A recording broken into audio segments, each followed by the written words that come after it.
Hello, Coach Toni. Hi. Thank you so much for being here. Hello. It's nice to see you again. Thank you for Yes, inviting me on. it's awesome to talk to you again. So, before we begin, I want to tell everyone that Coach Toni has contributed to our magazine. Those of you who don't know that we have a magazine, we had this for almost a year and a half. We started off calling it Parenting, Learning, and Living. Now we expand it, and our coaching can be applied to anybody at any age, any stage. So now we call it Learning, Living, and Leading. And this issue was very special to us because we are tired of what, Toni? Coach Toni? Overwhelmed, tired of Yes. feeling burnt out, like Yes. the world is too much. Yes. And trying harder. I'm done. Yes, that is the worst thing. When you are so overwhelmed, having someone tell you to try harder is really not helpful. It makes things worse. No, it's not. Yeah. So we decided that we would introduce our Readiness OS in this magazine and talk about that. And because of it, I wanted to bring our coaches to share their articles and what they wrote in this issue. So that's why we're here. And we've been doing this for the past 2 days. So it's going to continue until all the articles are covered. So those of you who've been watching me know that how important for us to be here and now because we're always busy, right? We're so busy, all of us, right, Toni? We're so busy. Absolutely. Life is just happening, right? 24/7 it's happening to us. So most of us, what we do is we spend quite a bit of time in the past, right? The past comes up a lot, especially when you're about to have major breakthroughs or major changes or major things that are happening in your life. The past comes to remind us who we are sometimes. And we spend quite a bit of time in there and being dragged into thinking about things that we probably thought it was done with, right? So the past is good, only it's good for lessons. Besides that, it's not good for anything, right, Toni? Absolutely. And sometimes it tries to drag you right back, especially right before a breakthrough. Yes, exactly. So I want you to take the lessons from the past. If you're visiting that too many times in a day, in an hour, take the lessons from the past and you need to let it go because it's going to keep you there rest of your life if you keep visiting that. We have to all let it go, not just you, just me, Toni, everyone in the world has to let the past go, take the lessons with you so that you can move on. Now, another place that we spend quite a bit of time is also about thinking about our future, which is good, right? We should think about our future. It's exciting, right? It should be exciting to think about. But it's good if we're thinking about it with the new perspective and a new lens and a new outlook. It's good. But when we project the past and look at our future, most of us, what we do is we think about it with fear of the past, right? The lessons we took, but then the lessons become like that's going to happen. So we kind of predict our future through the past lens. And that's not a future we all want, right? What is it No. like if you're going to recreate your past into future? I don't think anybody wants that, but we unconsciously do that. All of us do, right? I do it too. So the thing is to catch ourselves doing that, right? And then say to ourselves that okay, future is there for me. It's almost a thing that we can be certain about. Future is coming. There's something going to happen to us in the future. The only thing I can think of is think of the good things that are coming my way, and then I have to release it, bless it, and release it, because there's no point of me creating it. I can't create it. I can just have to let it happen to me, but I can bless it and release it, and then I can come here and now. Now, here and now is the only place that you and I have, right, Toni? This is the Yeah, only place absolutely. you and I have. There is nowhere else we can be. This is the only certain place you can be right now. I'm with Toni. I'm with all of you on this live. This is the only place I can be right now. I can't be anywhere else. If I am, then you will lose me. I would not have the concentration to speak to you, all of you. So that's why being here and now is so important. Now, how do we bring ourselves here and now, Toni? How do you bring yourself here and now? What do you use? I like breathing. Love And it. another, I just to calm myself, I find it's calming. And another thing that I really like doing is a trick that gets at the vagus nerve. Mm, It works really well for me if I look over to my left as hard as I can with my mm. eyes and then wait until I yawn and then do the same thing on the other side. and wait until you yawn. Mm. And that's just a trick that connects my brain right down into my vagus nerve and calms my body. Beautiful. Connects Yep. the vagus nerve, connects the brain all the way down to the stomach and the digestive system. And that's one thing that really works well for me. Yeah. It's the And greatest hack, like a I know. biohack. Yeah. Those eye movements. Yeah, beautiful, beautiful. Thank you for sharing that. And we don't have a lot of education about the vagus nerve, right? We don't really talk about it much. No, We should. It runs us, like almost everything happens through those vagus nerves, and we don't even know that much about it or talk about it, but we do it in our program. So the breathing is available to you, right? Even if you don't know about the vagus nerve, breathing is something that we've been doing since the day we came into this world. So, but what happens is we breathe, but we don't breathe enough, like deep enough. It doesn't go into yes, yourself, it doesn't, right? when I get stressed and I start paying attention to my breathing, I notice that my breathing is really shallow. Yeah. I don't use my whole lung. So short. Yeah. So that means that we're not letting it go into our cells, into our tissue. So it's just so shallow that, and that's why, I mean, directly out of that, you're going to feel anxious, right? Shallow breaths causes, feels like anxiety almost, right? So there it is. So let's take a few breaths with us so that we can be here and now, and bring yourself here so you can practice deep breathing. So take inhale for 4, just lots of air. Inhale for 4 through your nose, and then hold for 8. Let that air go into every part of your body. Hold for 8. And then you're going to exhale for 8 as well, and let it go, everything through your mouth. Whew, right? Let that go. Really release it, because we carry so much in our body, right? So much. Okay, let's do that again. Inhale for 4. Hold for 8. Think of all the parts you ignored in your body where you can send this air to, so it can get back to life, right? So as you're holding it, send it to the places where you feel pain, where you feel stress. Now you're going to release everything. So let go through your mouth.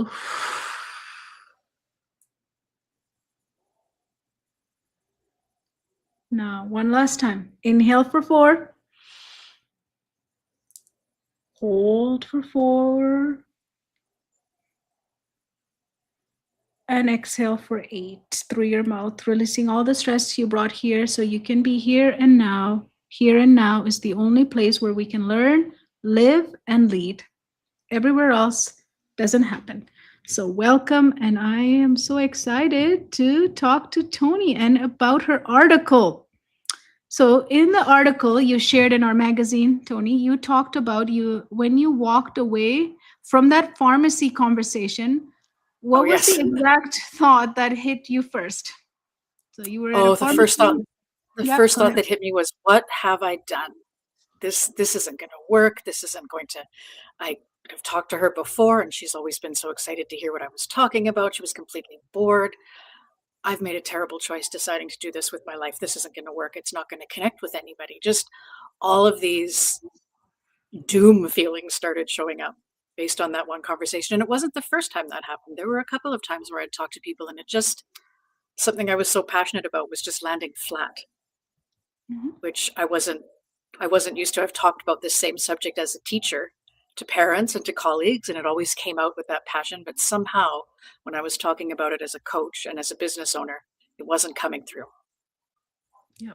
So if you could pause that moment and zoom into your body, what was happening physically? I think my heart was racing. Um, I had like a sick feeling in my stomach. Sometimes when that happens, I almost consciously have to stand up taller. Like I feel like my body goes, slumps down and I lose Mm. my posture. And it felt uncomfortable, defeated. I know that's Mm. not a body feeling, but just feeling Yeah, heavy, defeated. Yeah, heavy. heaviness. Yeah, So at that time, did you believe readiness in readiness? I did. I did. Hmm. And I thought I was ready. Hmm. So what was it? What was it that wasn't ready then? I think that I hadn't embodied it yet. I think that I'd learned the coaching method. I'd been through the coaching. I'd made a huge change, but I don't feel like I felt like I was coaching yet. I hadn't been doing it. And so that sense of imposter syndrome was coming in really heavily. And I think I was also feeling like I had to sell something. Like it was super important. I had to sell it. I had to make someone believe it. And it just, everything was off. But I think really what it was is I didn't feel like I was a coach yet. Deep inside, I hadn't made that transformation in my own mind yet. I Yes. was still pretending to be a coach. Yeah. So what is the difference between like explaining about your coaching and embodying the coaching? That's a very good question. Um, Embodying it is when you feel it's who you are. I can remember when I first started, I would have to put my coach hat on. So if Mm, I was having a conversation, I'd have to really think about it. Okay, how would a coach speak at this moment? What would a mm, coach do? And now I don't feel I have to put that hat on. I feel that it's inside of me, mm. that it's there, and sometimes I have to turn it off. Don't be a coach right now. Um, yeah, it's an odd feeling. It felt like a role I was putting on, and now it feels like who I am. And I think that's a very important transformation to happen. Yes. And then was there like time where you had to give permission to claim your expertise? Oh yes. Um, oh yes. I spent a lot of time trying to prove that I was an expert, and that's one of the things I think I was doing. Oh, I've done this, and I've had this experience, and I taught for 25 years, and I know this, and I've had these students, and I really wasn't talking about what I do. Like I was trying to prove it, and I think sometimes in a conversation, the more you're proving something, that it just lands very strangely. Yeah. And I think in my own mind, I was questioning, is this something? Is this who I am? Is this what I'm doing yet? So I So was really proving to myself. yeah, using all of those, Yeah. you were proving to yourself while you're explaining what you do to And it others. comes from the background. It comes from the background. I just had come out of a master's degree, and everything has to be, you have to have a source for it. It has to have Mm. a reference. You have to have research that backs it. And so it was it's an odd feeling to stand up and say, to have that expertise. I have it. I've done the work. I've been doing this for 25, 30 years now. So I don't need to prove that to anybody. I know it. So But I what was felt I the needed to prove it hardest? to myself. Yes. What was the hardest? What belief was the hardest to let go of? I think the belief that was the hardest to let go of was that I could do this by myself and didn't need somebody else to tell me it was okay to do it. Hmm. That I could start a business, make my own decisions, find the clients that I want to work with, and have that freedom to do it by myself. I'd worked for the school board for years, and everything came from, I've said this before, one of the most profound things in the coaching that happened when I went through was, as a teacher, just a teacher in a school board that has consultants and experts, everything comes from above. Hmm. And so you don't question the experts. You do what you do, and what you experience in the classroom isn't as valid as the expert that comes into the room. And so there's almost this feeling like, sit down and don't ask questions. And now, as a business owner, what you've really encouraged us to do is to stand up and speak. And at the beginning, that was a really difficult thing to do. I'm Hmm. so used to waiting for somebody else's authority to be able to say anything. So if I was to ask you, was that a need to justify or fear of being seen? Oh, it's probably both. It's probably a little bit of both. Yeah. I don't Where know do if you that, think we yeah. learned that? Where do you think we What I've learned? learned, I learned it in school, Hmm. most definitely in school, and right through university. right through university. I remember the very first a paper that I wrote in university in my English class. And I had an idea, and it was my first year in university, and I didn't realize when I was asked to write on a topic on Shakespeare, to answer the question, that the professor didn't want me to answer the question. He didn't want to know what I was thinking about the play. He wanted me to read what everybody else had thought about the play and then write about that. And so right away you have this, it's not about you, it's not about your ideas, it's not about what you bring, it's what do you know about what everyone else has brought forward. And in school, it's very much, even as a teacher, when I first started, this happened, and even now in my classroom, it's hard to, even before I retired, it's hard to not be the teacher that looks for conformity, the teacher that looks for control. All the students should be quiet. They should all be looking at you. They should all be sitting in their desks. They should all be not moving. They shouldn't have anything in their hands, right? I mean, our whole system is based on everyone following the rules, being told what to do. This is when you can move. This is when you can go to the bathroom. This is when you can have lunch. Yes. And so I think we just are raised in a way that doesn't encourage you to be creative and stand up and do things on your own. Yeah. And if something's not working, like for me, all of what I have created is from the place of something's not working here. You have to do something about it. And what are you going to do about it? I mean, don't do something's not working repeatedly. That's insanity, right? That's what Albert Einstein said. So who cares how expert somebody is? It's not working in the field. It's not working. The field being the classroom, field being tutoring sessions, it's not working. I cannot repeatedly do that knowingly that it's not working. It's against your moral identity, your integrity. Everything is going down daily into drain. Just because you have a paycheck, you cannot do it. You have to question it. Right? Yes. And all of that was fine until COVID. And I really felt it when I started teaching online.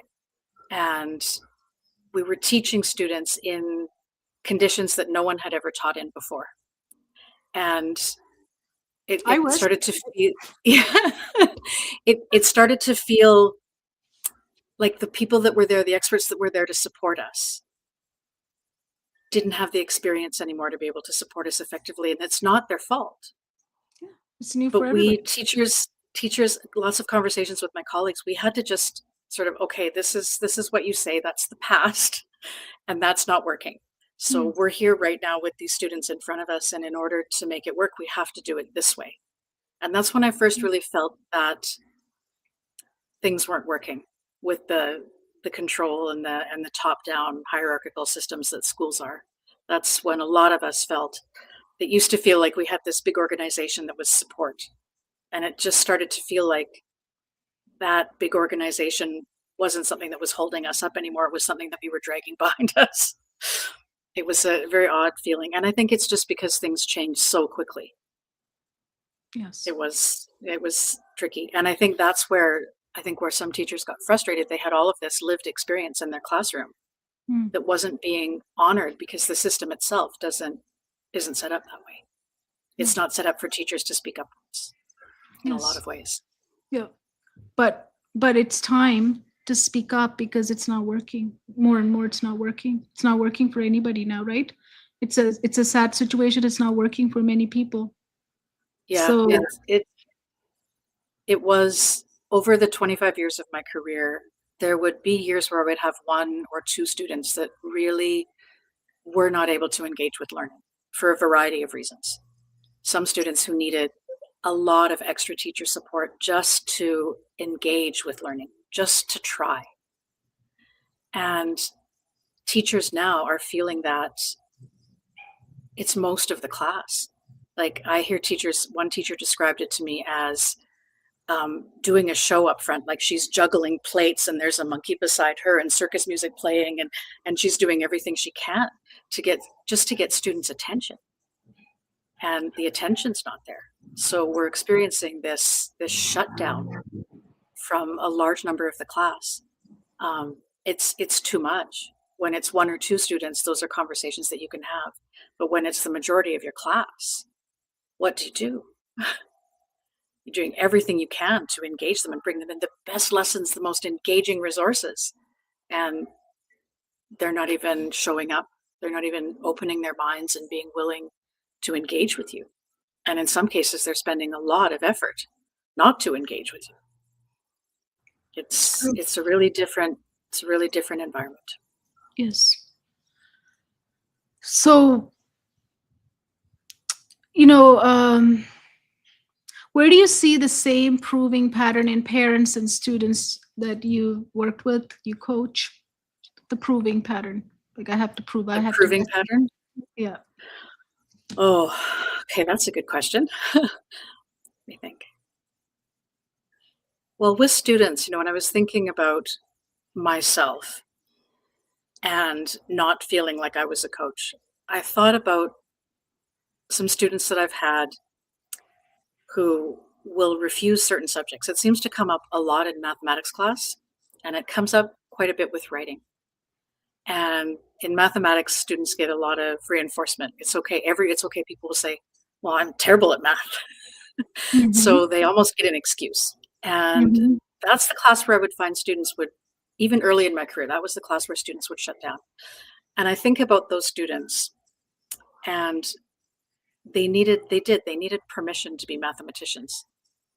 And they wouldn't try because they felt like they weren't. I'm just not a math person. I can't do this. And it would keep them from doing it.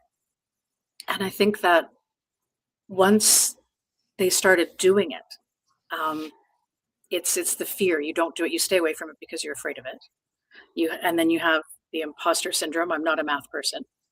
And then you avoid doing math in class. And so if I could get those students calm enough, like forget about the past, as you said, forget about the future, the test that's coming. Let's just be here right now. And let's do what you can do. Don't worry about past or future, just right here. Let's do it. And eventually, once they started doing, they would start to succeed. And once they started succeeding, they would start to see themselves as maybe I am a person that can do math. And the more they succeeded, and that was the key to teaching, that was the art of the teaching, was to make sure that they always succeeded. So that past didn't come back and, oh, here I'm a failure again. See, I told you I'm a failure. I can't do this. I told you, Miss Sartorelli, I can't do math. But to keep them constantly succeeding until one day they're like, oh, I can do math. And I had a boy one year who he thought he was the worst mathematician ever. And I remember when it changed for him. We'd gone to a conference at the university. It was a math fair that the education students put on, and a professor of mathematics education at the university was there. And we were playing a game. And the game didn't involve numbers. It was a strategy game. And my student beat me. He was pretty excited. So then I said, oh, you want to go over there and try this person that's the head of math for Edmonton Public Schools? And he went and he beat that person. I said, so this person over here, that's the professor. He teaches mathematics to teachers. And he went over and he beat that person. And from that day forward, that student was absolutely certain that he was a mathematician. But it's I think, imposter syndrome, feeling like you're not ready, comes from not doing. Once you just take that step and go, each little step leads to feeling more and more like, this is who you are. This is what you do. Of course I can do this. It starts to retrain your brain to think about yourself in a different way, instead of constantly reinforcing, I'm not a math person, I can't do this, I'm worried, thinking about the past. Your brain starts to think differently. Yeah. And And also, you fight that less. yeah. Also, our system is always about testing, right? So the testing before mastery, I mean, not even total mastery, but before even having some sort of mastery or grip to the subject, if we test too early, testing is great. Testing should be done. I Absolutely. value testing as a very powerful tool for kids to learn and have that anxiety of test. And so that's how real life works, because there's always stuff happening to us, and we have to figure it out in timed, that's how life is, right? I have to pay a bill. Mhm. There's a time to it. I have to do it. I'm at work. I have to, there's a time. I have to get my job done, right? So that's good. But doing it when they're not ready puts what you just said. The fear comes from that.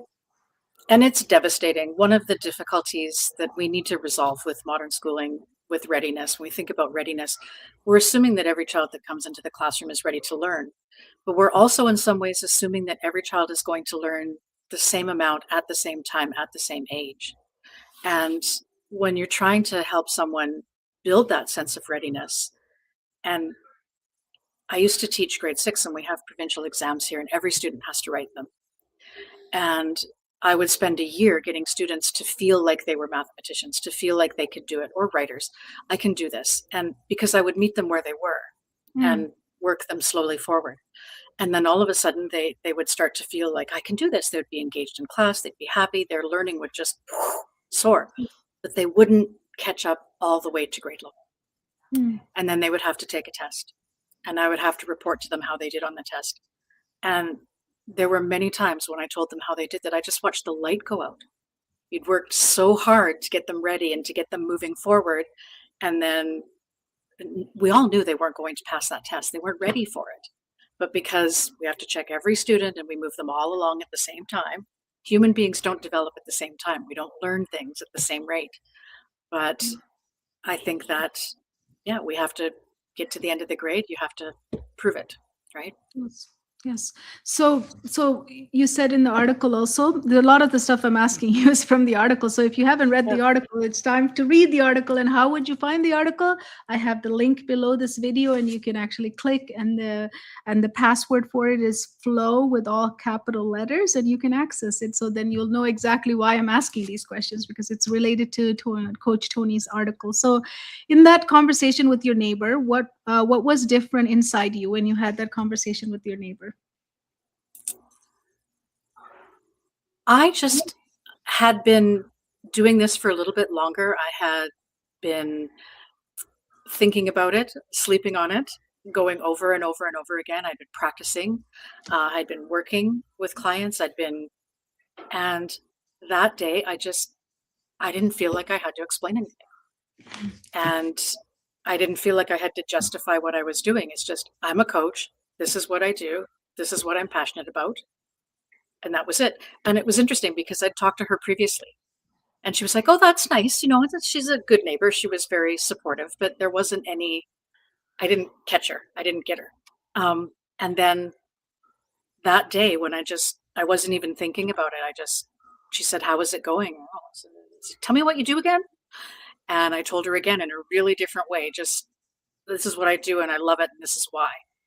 And she stopped and said, oh, my friend's daughter. And immediately it was a referral. She immediately could connect the passion that I had and what I do. She understood it, and she understood the value of it, and she could see that value to another person that she cared about, what value that could have in their life. So it felt so natural. So we shrink ourselves. We have our imposter, we imposter ourselves in syndrome or whatever it is called. We keep it and we shrink for what? Why do we do that? What did you learn from that incident? Like throughout your life, why do we do it? We all do it. Yeah. I think we do it because we're doing something new that we've never done before. And so we don't know if we can do it because we haven't tried. And I think where the coaching really helped is I still felt that. I still felt I've never done this before. I can't do it. Like, why try? Who am I? But I had the tools. I had the readiness tools and the coaching tools to be able to say to myself and talk myself back. Say, well, of course you don't know how to do this. You haven't been doing it for very long, but you're going to learn how to do it. As you do it, you're going to get better. And that's not going to happen unless you try. But that feeling of uncertainty and not knowing can hold you back from even trying in the first place, and then reinforce that imposter syndrome. Is that what kids do as well, or students, when they don't know how to read and how to do math? Yeah, those are the two things I heard the most in school. I'm not good at math, and I'm not a writer. And every student can write.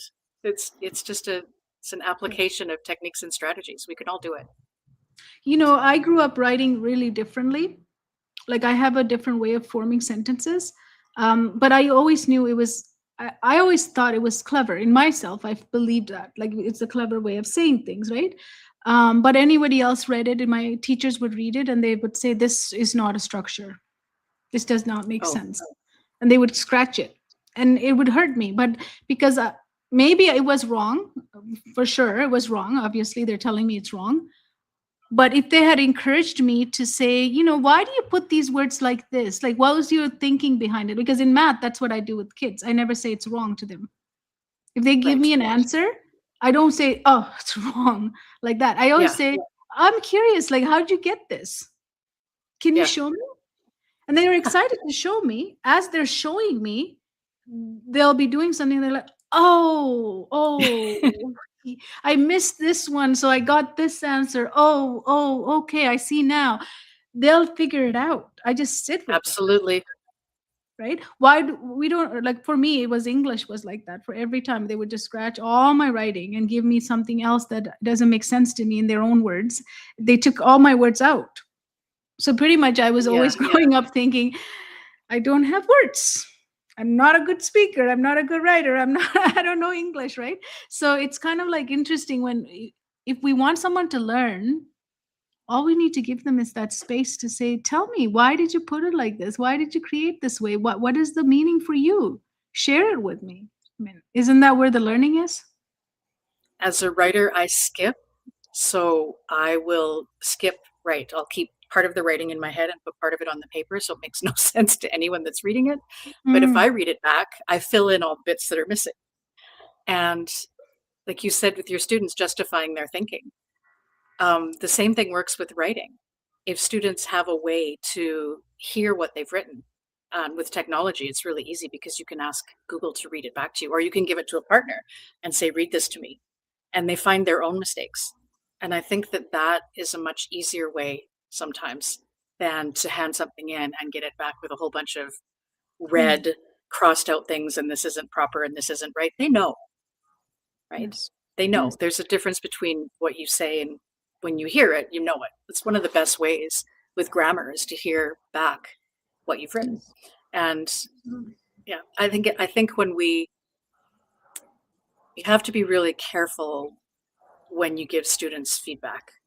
So it has to be just enough. No, I don't need to go through a student's writing or mathematics and circle and cross out all the things that are not correct. Right? Maybe I pick And one that we can work on kills the today. soul. But that alone kills the soul, though.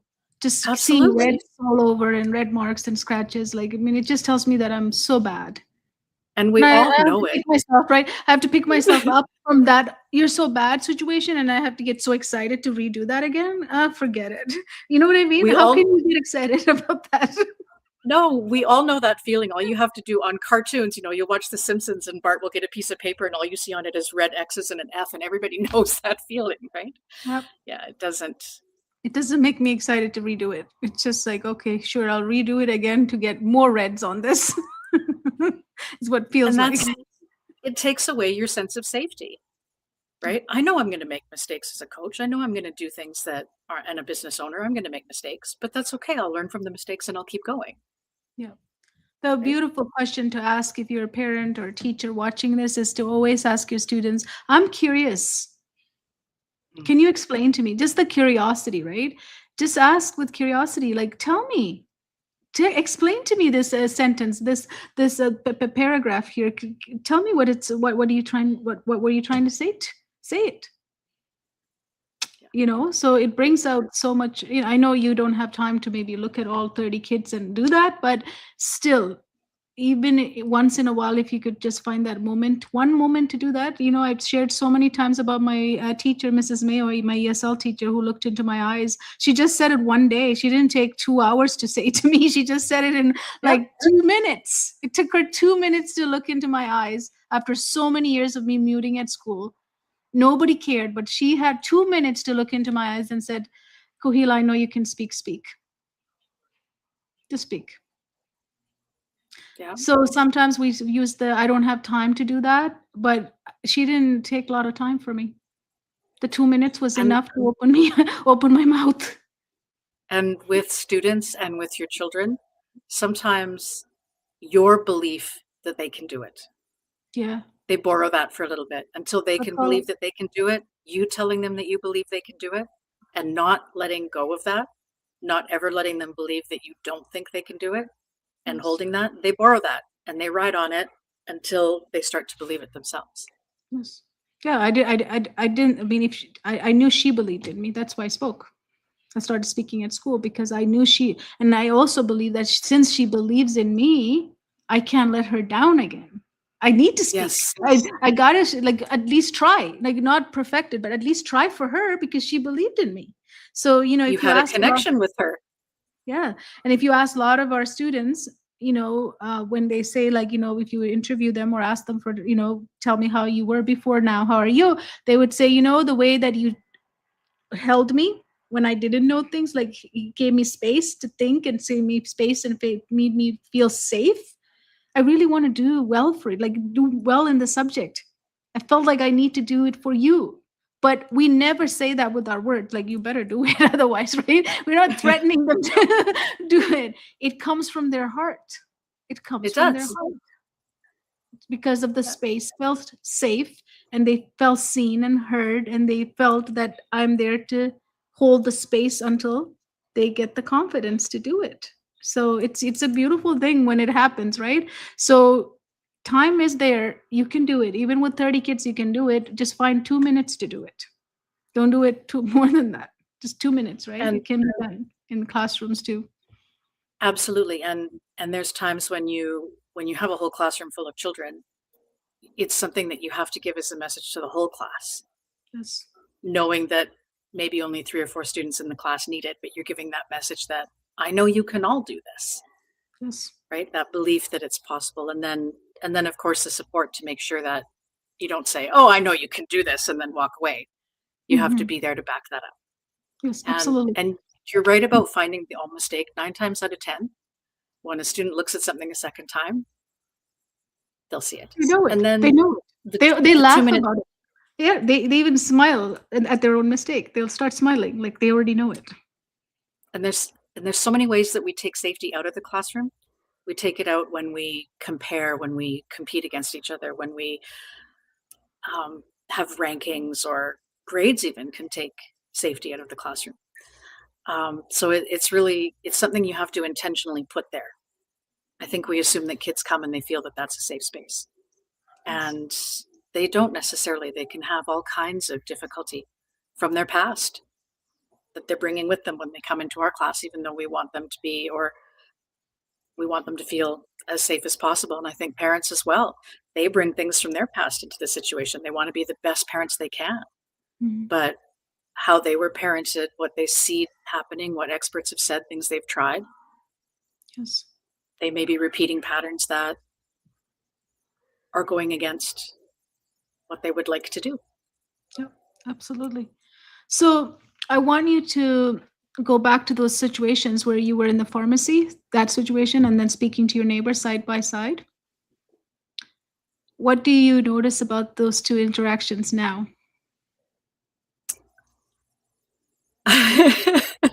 I look at the person who spoke in the pharmacy almost like a little kid that's really excited to be doing something new. But not really knowing what I was doing yet, but just really, really wanting to tell everybody about it, but not really understanding. I felt like I was younger. They're 2 Mm. weeks apart, but I feel like I was much younger. It feels like There's childlike excitement so at the much beginning, time has passed. right? Childlike excitement to tell someone, Yes. Yeah. and then moving into 2 weeks And later. but as soon as my mouth opened going, I and then 2 weeks later talking to my neighbor, I didn't have to think. I didn't feel like a child doing it. It's just, yeah, this is what I do. Perfect. And just told it from the heart instead of thinking, what should I say? Oh, no, remember to say ABC. What did I practice? What was my practice? So here's a So question for you. Yep. I feel like a very different person, actually. Mhm. It seems like a very small thing, but I feel like a much different person. There's a confidence in there um, that wasn't in the beginning. And that's why I ask a lot of people to notice what their brain is saying, their heart is saying, Oh and their yeah, body is saying. Because I don't think many of us even know that there's they're saying different things. We think of it as I am saying. It's not. Your brain Yep. saying, your heart saying, your body saying is different. And when I they're can not in tell you, alignment, right? When they're not in alignment, that's when you feel real oh yeah, turbulence. and Yeah, go ahead. that's a while ago, and I don't remember exactly what I was thinking then, but a couple of weeks ago I was at a meeting. I'm a member of the Rotary Club in Edmonton, and I was at a meeting, and the topic of what do you do came up, and there was someone at the table who had a very accomplished family, very, very accomplished, and she was talking about all of the things that her family had done and all of the things that she had done, and it was phenomenal, the amount of influence that the family had and that she had. And then she looked over at me and said, "Oh, and what do you do?" And I said, "I'm a coach." And I saw her go like, "Oh." And in my brain, instead of going, "Oh," I just thought, well, that's her idea of what a coach is. And she has no idea what I do. So I'm just going to talk about it. And I talked about it with the rest of the people that were sitting at the table, and they were interested in it. That negative reaction that I got, my brain didn't think, okay, this means that you don't know. This means that you're not. I didn't shrink away from it. It was like, oh, well, that's just what you think about it. Let me tell you what I do. Yeah. I'll change your mind. Yes, she doesn't have the understanding you have, right? So when you spoke about your business from the passion instead of the business point of view, what unlocked, do you think, at that moment with the neighbor? Because something unlocked. She felt it. It wasn't just words. She felt it. It it was clear to her. I think she saw a picture. I think she saw a change. I think she truly understood it. And when I speak to people from the passion and from the heart, the comment that I get so often is, why didn't I have someone like you when I was at school? So I think they feel it. They recognize it, feel it. How do you know when you are speaking from alignment? Like, how does that feel? Share with us. When I'm speaking from alignment, I'm not thinking about speaking. When I'm You don't need speaking, when I'm not aligned, it's like I have notes in my head that I'm comparing what I'm speaking to as I'm speaking. When I'm just speaking from alignment, I'm not thinking about what I'm saying at all. you allow your heart to speak, because Mhm. most of us always are letting our brain to speak. Yeah. I'm no longer watching myself and judging myself from the side. I'm just doing it. I'm in flow. I'm in the moment. Yeah, yeah. And you're sharing your passion. Exactly. So it's my passion. There's nobody to be judged here, nothing to be judged here. It's just my passion. I mean, if it doesn't make Exactly. sense to you, I don't know, but it's my passion. Yeah. And it's How can you? okay Yeah. if somebody else is going to judge you, like that's okay. Just don't be that voice for yourself. That's just it's Yeah. not a good place to be. So, how does this concept of readiness show up in neurodivergent or gifted children? Oh, it it's huge at school. Um, it shows up quite a lot in school because of all of the students that are coming to school. Neurodivergent students are the ones that are really in a mismatched environment, and so they have to be more ready. Um, the the learning environment, the learning conditions, everything down to the fluorescent lights, it's not set up ideally optimally for the way that their brain functions. Their brains are just biologically different. It's all coming through now under a lens of all of the neurodivergence is starting to be seen as coming under an umbrella of having a brain that's just, they call it hyperplasticity. And I like to think of it as being a brain that's extremely sensitive, Mhm. more sensitive to the environment.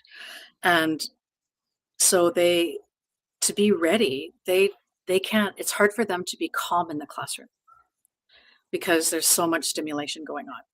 And there's other things that happen. It can be the stimulation, it can be the idea of perfectionism that comes through with students who are gifted or being bored or all kinds of things. And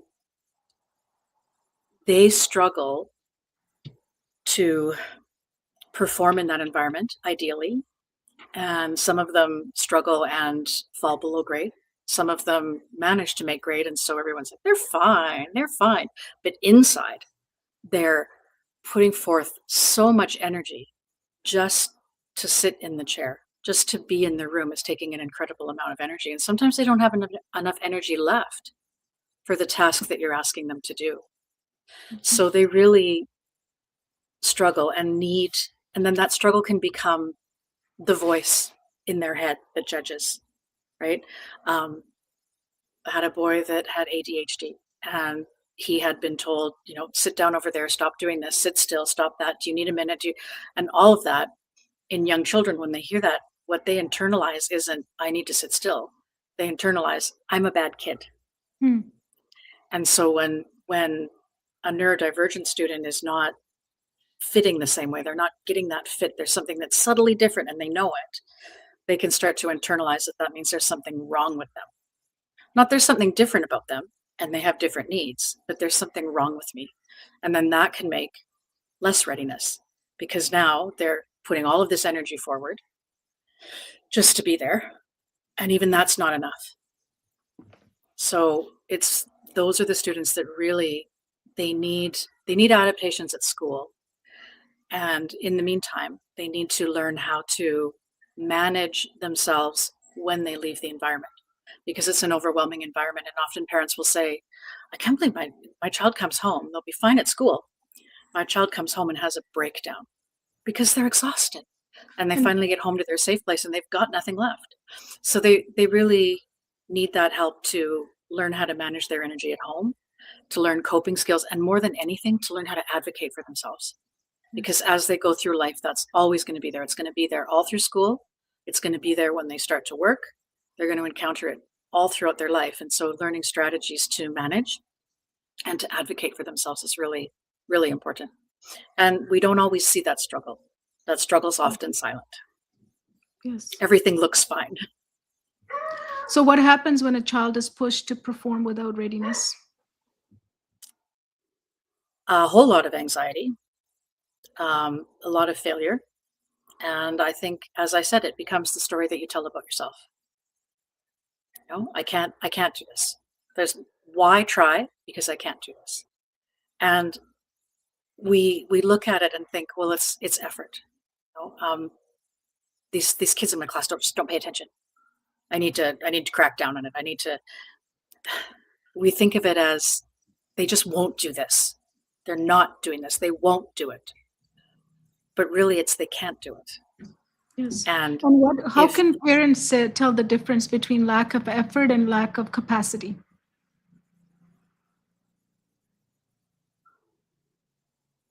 I would always assume lack of capacity before I would even think about lack of effort. I don't think that there's any student that I've ever taught who would not do something that they're able to do. They avoid, and they won't do it, not because they don't have effort. They avoid because they don't have the capacity to do it. I love that. I love that you said that. Yeah. I always go to capacity first. Capacity, right? You have to look at the capacity first. Yeah. And you're not going to harm anyone by helping them. And looking at the capacity.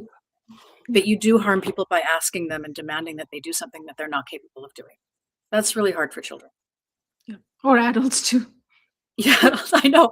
Just, ask me to do something that I'm not going to succeed at no matter how hard I try. Yeah, it's not very encouraging. So what is the cost of ignoring readiness for a long time? Well, we see it. We see it right now. We see that students are struggling. We hear high school students saying that their kids are coming to them, they can't read, they can't write, they don't know their math facts. I think the cost of assuming readiness is a lot of people stuck in freeze, I can't do it, or flight, running away, fighting with their teacher, avoiding school. We're seeing a huge amount of students that all over the world that are so anxious that they can't go to school, like physically, mentally incapable of going to school. Not, I don't want to go to school today, but I can't go to school today. Serious crisis. We're seeing it in the students in our class that are sitting and they are checked out. And we're blaming lots of things. Recently I saw, this is the parents' fault. They're not sending their kids to school ready. It's not the parents' fault. It's difficult for everyone. So we're seeing what they say, kids are being moved along, but they're not really meeting the outcomes. And those kids don't feel good about that either.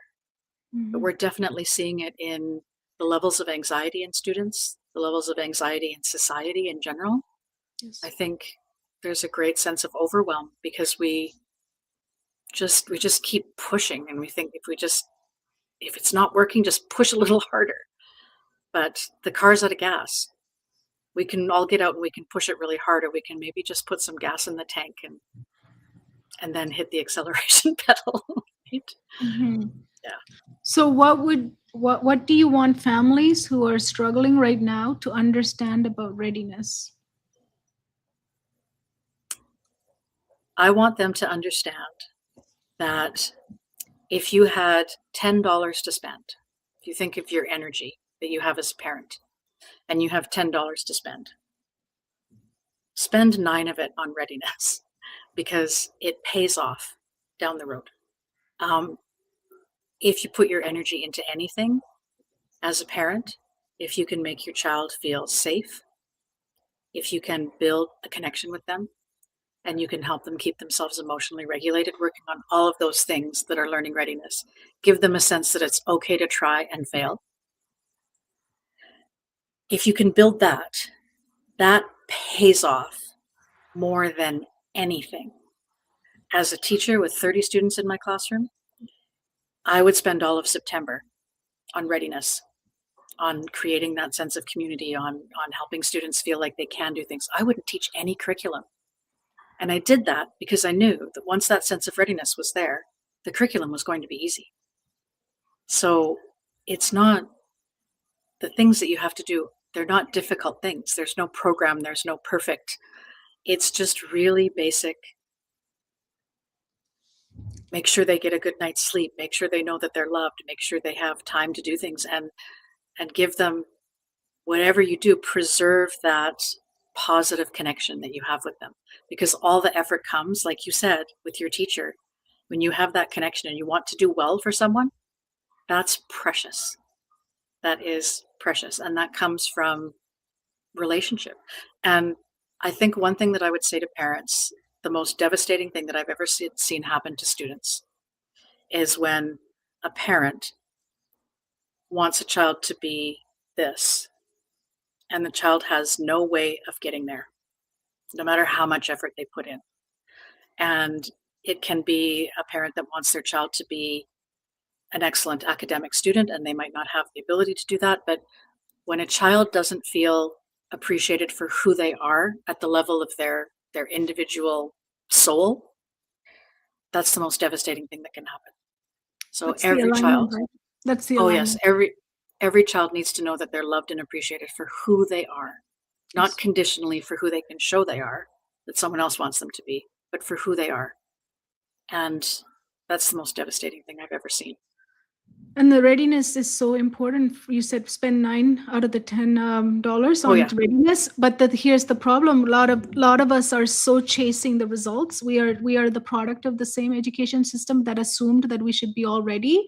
So we come from that. So we don't even have that in our mind frame or mindset that readiness is even required. So when you're spending it, you feel like if you say somebody to somebody, spend the $9, they're like, oh, I just wasted it. You see, Yeah. still the idea for a lot of us is that it's being wasted. But you don't. The fact is that readiness is the prerequisite. It is like farmer cultivating the soil before he plants. Yes. The pilot checking everything before he takes off, so we don't explode in the mid-air. It's like the train checking the tracks before they go through the tracks, right? It's like the car being checked and being in alignment before we start driving the car.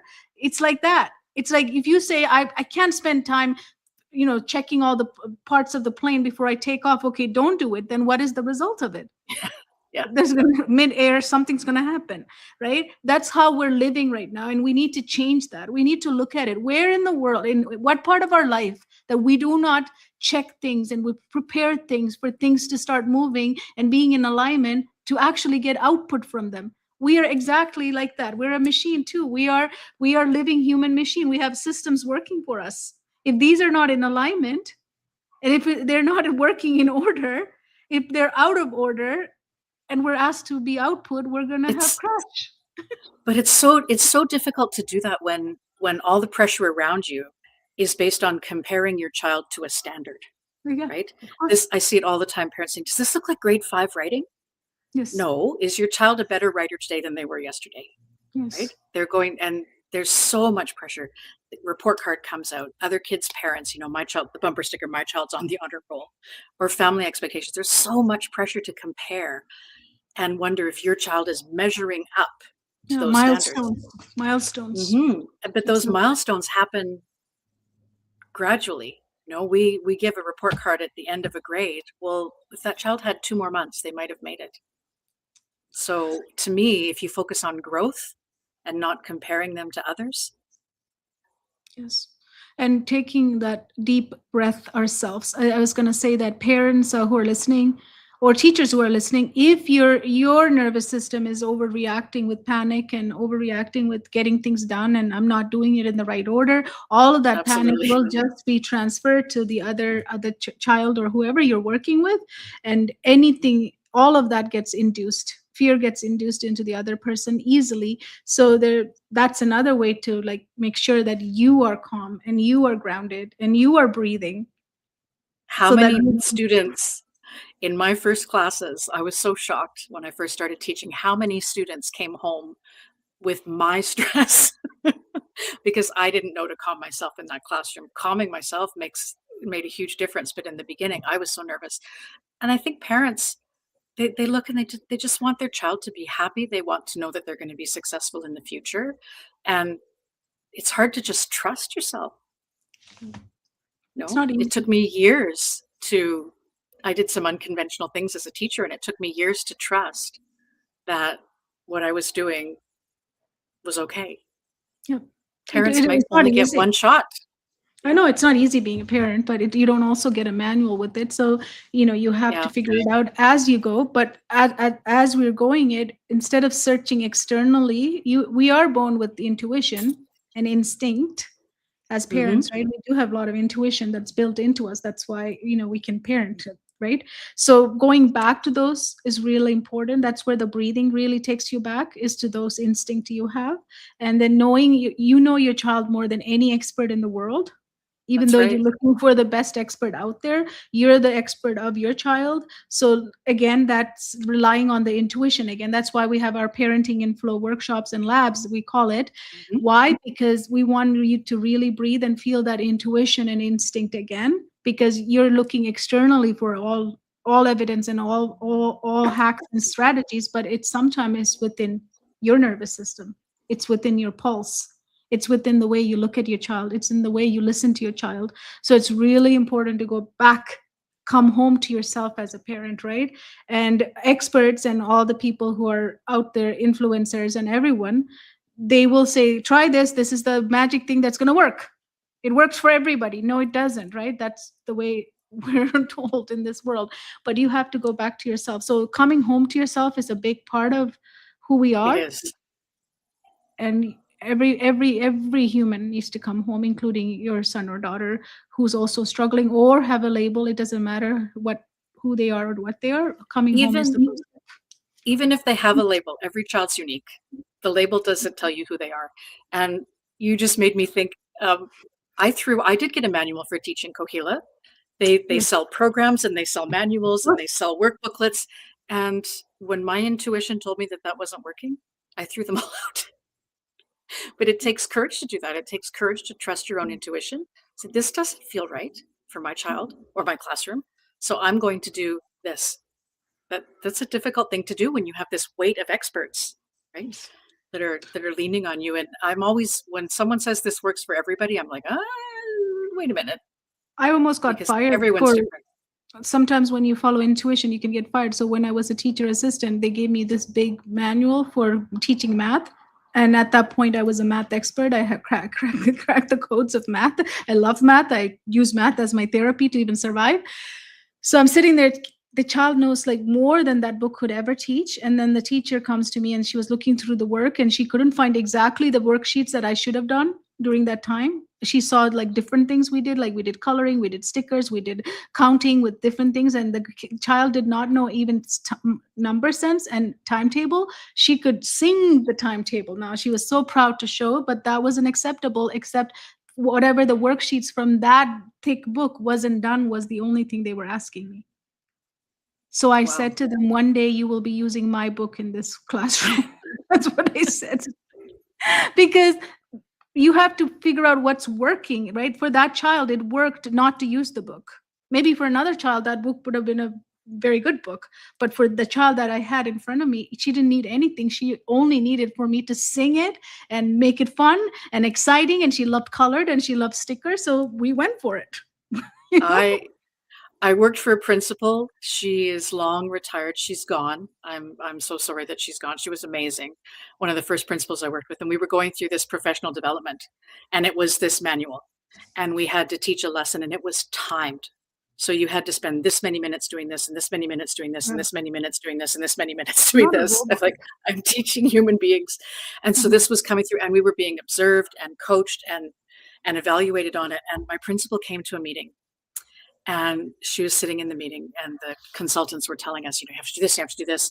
And these were teachers that had packed up their classroom, driven all the way across town, sitting down at a tiny table in a small classroom where there's not enough room, and everyone's just stressed. And I will never forget her. She understood readiness. She stood up in the middle of the meeting and she said, I need you all to stop. We would not teach children this way. Look at how stressed all these teachers are in this room. They're not going to learn what you're teaching them. They're so stressed they can't. You need to stop, and you need to present this in a way that's not going to stress everybody in this room out. And no one ever says that in professional development. And it changed. Yes. But she understood, like, there's no point having us there. We're not learning anything. No. We're not ready because of the level of anxiety that's there, trying to apply this rigid rule to You have to adapt. a classroom full of humans. Right? Absolutely. You have to adapt to what is happening in front of you. You have a living human being. You need to make a change. If it's not working, doing it repeatedly, it's insanity. So you got to do something about it. And what is that something? Comes from your heart. It comes from your heart. From your intuition. And you're going to make mistakes. Exactly. I make mistakes all the time. It's what you do after that's important. So I can't tell you the number of times that I've walked into my classroom and had to say, I thought about what happened yesterday, or I thought about what happened an hour ago, and I'm really sorry. And I thought about it, and I can do better. And this is what I'm going to try to do. And it works. Yes. Absolutely. Your children will let you make mistakes. Yes, they do. And they are here to teach us so many lessons too. So I love that. I love that about being a parent. So thank you, Toni, Coach Toni, for being here. If you haven't read our articles or our magazine, you can sign up for it. It's free. The word is flow. Just put in the all capital flow into the link I have here, and you can read Coach Toni's article and rest of the articles. And we have our events in there. And if you are a parent looking for how to come home to yourself, not for strategies, but how to come home to yourself, we do host live events for parents and also online every Wednesday as well. So check out all of those. We have lots of resources that are available to you, and we offer even free coaching as paid forward. So there's so much resources from us and our coaches. So do connect with us and see what we're doing, because we are ending the try harder era, and we are bringing in the readiness, because without readiness, nothing happens. Nothing happens. I have one more thing I want you to finish, Coach Toni, is this last sentence is, when readiness is present, what happens? When readiness is present. Everything seems easy. Yeah. It's flow. It's flow. It's beautiful. Yes. Yes. We want you to experience it. That's what we want. We want you come on Wednesday to experience with us online. Thank you so much for coming and having this conversation with me and contributing the article to the magazine as well. Thank you. Thank you. Thanks for having me, Kohila. I always learn and think about things really differently after we've had a conversation. Awesome. Thank you so much. Thank you everyone for watching.